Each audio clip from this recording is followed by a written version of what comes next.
Guys welcome to technical master channel.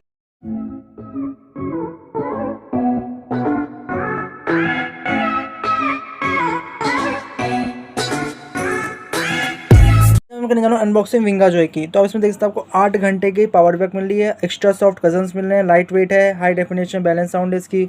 आप इसको wireless use कर सकते हैं, बिल्ट इन माइक यूज़ कर सकते हैं, कंट्रोल का बटन है इसकी।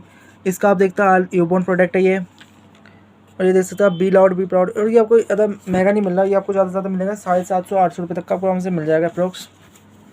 ना गाइस, इस फ्लॉर वेस्ट है तो ज़्यादा मेरे को बेनिफिट मेरे को सही लगा ये। तो देख सकते हैं अनबॉक्सिंग में देखते हैं कि अंदर क्या क्या मिलता है।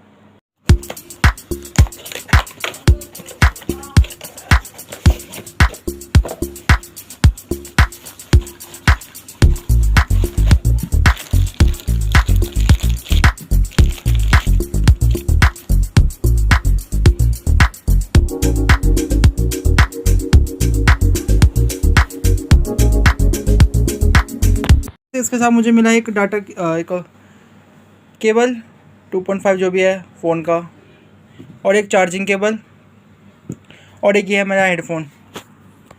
तो आप इसे वायर ब्लूटूथ से भी कनेक्ट कर सकते हो और इसे आप इस वायर से भी यूज़ कर सकते हैं। चलिए और इसका साउंड क्वालिटी चेक करते हैं।